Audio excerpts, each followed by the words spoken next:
बरसात में नई गरीब बहू की पहली रसोई। लक्षिता, मेरी ग्रीन वाली फाइल कहाँ रखी है तुमने? कब से ढूंढ रहा हूँ, नहीं मिल रही। अलमारी में होगी, देख लो। भाभी, मेरी बाइक की चाबी कहाँ है? यही टेबल पर रखी थी। देवर जी, अब मैं आपकी बाइक थोड़ी ना चलाती हूँ, जो मुझे पता होगा वही कहीं होगी, देख लो। अरे लक्षिता बहू, मैंने तुझे पूजा के लिए हलवा बनाने को कहा था ना, तूने अभी तक हलवा नहीं बनाया। बेचारी लक्षिता घर की बहू होने की वजह से घर की और सारे सदस्यों की जिम्मेदारी लक्षिता के ऊपर ही थी। सुबह 5 बजे से रात के 12 बजे तक लक्षिता को बैठने का भी वक्त नहीं मिलता है।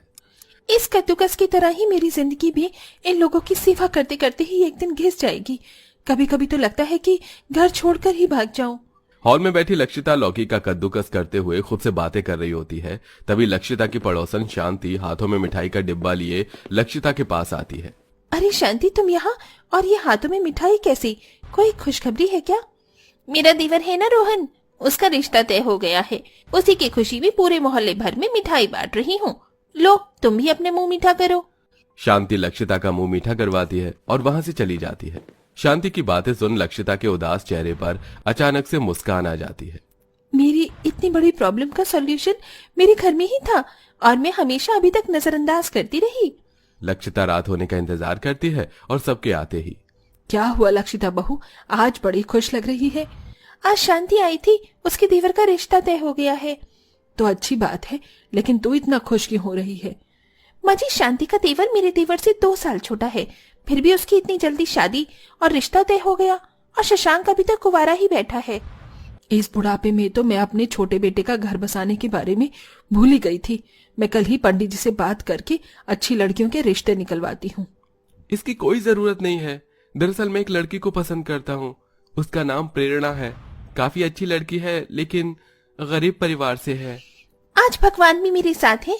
अगर देवर जी किसी अमीर लड़की से प्यार कर लेती तो वो तो मुझे अपनी नौकरानी बनाकर रखती और घर का कुछ भी काम नहीं करती, लेकिन अब मैं अपनी गरीब देवरानी को अपनी नौकर बनाकर रखूंगी।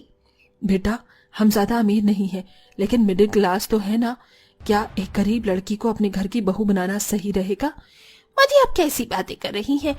आपके लिए अमीरी गरीबी ज्यादा जरूरी है या देवर जी का प्यार?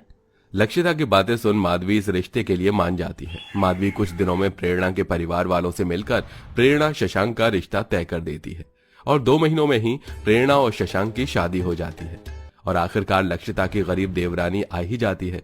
शादी का पहला दिन गुजर जाता है और आज गरीब बहू की पहली रसोई की रस्म होती है। अपनी पहली रसोई का खाना बनाने के लिए प्रेरणा जैसे ही किचन में जाती है। हे भगवान, ये सब क्या है? मुझे तो लगा था कि मेरे मायके की तरह ही मेरे ससुराल में भी मिट्टी का चूल्हा होगा, लेकिन यहाँ तो ये शहरी गैस है और इसका इस्तेमाल करना तो मुझे नहीं आता। अगर मैंने इसके बारे में माँ जी को बताया तो वो मुझ पर काफी गुस्सा करेंगी। गरीब परिवार से होने की वजह से प्रेरणा ने शुरू से ही चूल्हे पर खाना बनाया था, इसलिए वो गैस सिलेंडर को देखकर काफी परेशान होने लगती है। तभी प्रेरणा की जेठानी लक्षिता किचन में आती है। क्या हुआ प्रेरणा, काफी परेशान लग रही हो, सब ठीक तो है ना? लक्षिता के पूछने पर प्रेरणा उसे सारी बात बताती है, जिसे सुन। ये तो सोने पर सुहागा हो गया। मैं तो खामखा ही सोच सोचकर परेशान हो रही थी कि कैसे इससे पहली रसोई में खाना चूल्हे पर बनवाऊंगी, लेकिन ये तो खुद ही इसके लिए तैयार है। प्रेरणा, तुम्हें परेशान होने की कोई जरूरत नहीं है। तुम्हें चूल्हे पर ही खाना बनाना है ना, तो ठीक है, आंगन में जाओ और मिट्टी का चूल्हा बनाकर उसे अपनी पहली रसोई की तैयारी कर लो। लक्षिता की बातें सुन प्रेरणा काफी खुश होती है, जिसके बाद अब वो आंगन में जाती है और गीली मिट्टी की मदद से घर की दीवार के सहारे चूल्हा बनाकर उसे अच्छे से सुखा लेती है। लेकिन जैसे ही प्रेरणा अपनी पहली रसोई की खाने की तैयारी करती है तो बारिश का मौसम होने की वजह से धीरे धीरे बूंदें बरसना शुरू हो जाती हैं। इंद्रदेव, क्या इस बारिश को भी अभी ही शुरू करना था? आज मेरी पहली रसोई है, बड़ी मुश्किल से मिट्टी का चूल्हा बनाया था, अब मैं खाना कैसे बनाऊंगी? बेचारी प्रेरणा जैसे तैसे करके बारिश में आधी भीगती हुई चूल्हे पर खाना बनाने की कोशिश करती है, लेकिन बार बार तेज चल रही हवा की वजह से चूल्हे की आग की लौ प्रेरणा की तरफ जाने लगती है, जिससे कई बार उसका हाथ जल जाता है।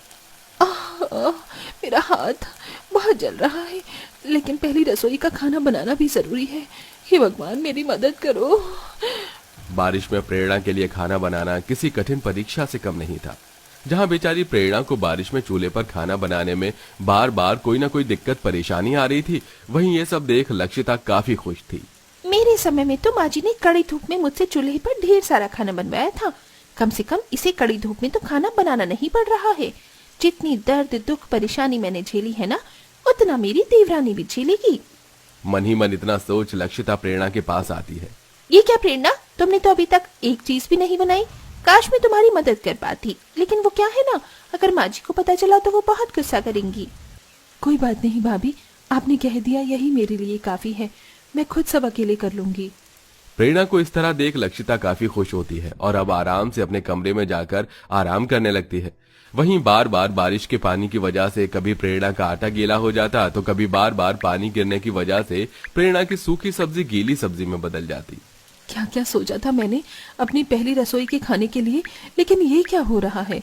बेचारी प्रेरणा जैसे तैसे करके अपनी पहली रसोई का खाना तैयार करती है और सभी को खाना परोसती है, लेकिन किसी को भी प्रेरणा की पहली रसोई का खाना पसंद नहीं आता। प्रेरणा बहू, ये तूने कैसा खाना बनाया है। चावल में अभी तक पानी है और सब्जी भी कितनी बकवास है। सारी रोटियां भी जली हुई हैं। क्या यही कुछ सिखाया है तेरी माँ ने तुझे। प्रेरणा को अपनी सास से इतना डांट पड़ता देख लक्षिता मन ही मन काफी खुश होती है और अब लक्षिता धीरे धीरे कर प्रेरणा से अपने साथ हुई सभी चीजों का बदला लेने लगती है। लक्षिता प्रेरणा से घर के सारे काम नौकरानी की तरह करवाकर खुद महारानी की तरह हमेशा आराम करती है। प्रेरणा, मेरी कमर में काफी दर्द हो रहा है, क्या तुम मेरे भी कपड़े धो दोगी। हाँ भाभी। लक्षिता प्रेरणा के भोलेपन का काफी फायदा उठाती है और उससे आसानी से अपने भी सारे काम करवा लेती है। प्रेरणा, बारिश होने वाली है। माँ जी ने छत पर गेहूं रखे थे, तो तुम उन्हें ले आओ और पीस भी देना। लेकिन ये काम तो भाभी माँ जी ने आपको करने को कहा था।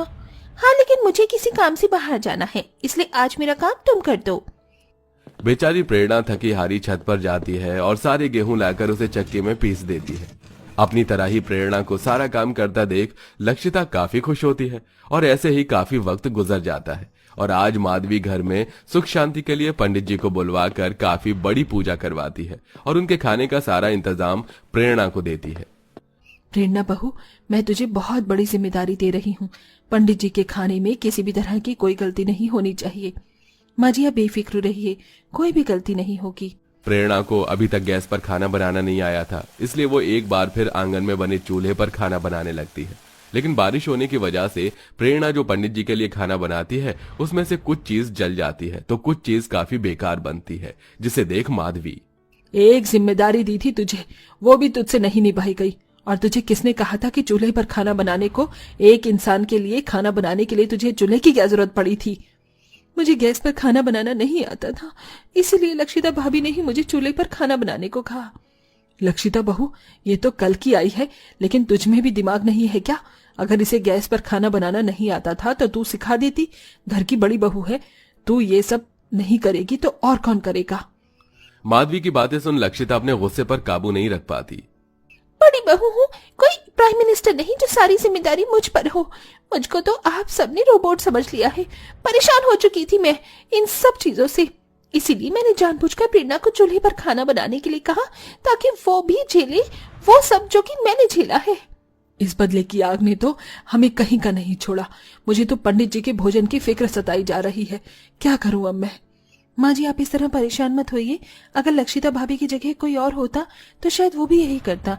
आप बस मुझे गैस चलाना सिखा दीजिए, मैं उस पर फौरन पंडित जी के लिए खाना बना दूंगी। माधवी गैस ऑन कर प्रेरणा को दे देती है और प्रेरणा जल्दी से अब गैस पर पंडित जी के लिए भोजन बनाती है, जो पंडित जी को काफी पसंद आता है। वहीं इतना सब कुछ करने के बाद भी अपने लिए प्रेरणा को बोलता देख लक्षिता को अपनी गलती का एहसास होता है। प्रेरणा, मैं जानती हूँ जो मैंने किया वो बहुत गलत था, लेकिन मैं क्या करती, प्लीज मुझे माफ कर दो। भाभी, ये आप क्या कह रही हैं। आप मेरी बड़ी बहन जैसी हैं, आपको मुझसे माफी मांगने की कोई जरूरत नहीं है। जो हुआ उसे भूल जाइए। प्रेरणा पल भर में लक्षिता को माफ कर देती है, जिसके बाद अब दोनों देवरानी जेठानी बहनों की तरह मिलजुल कर हंसी खुशी रहती हैं।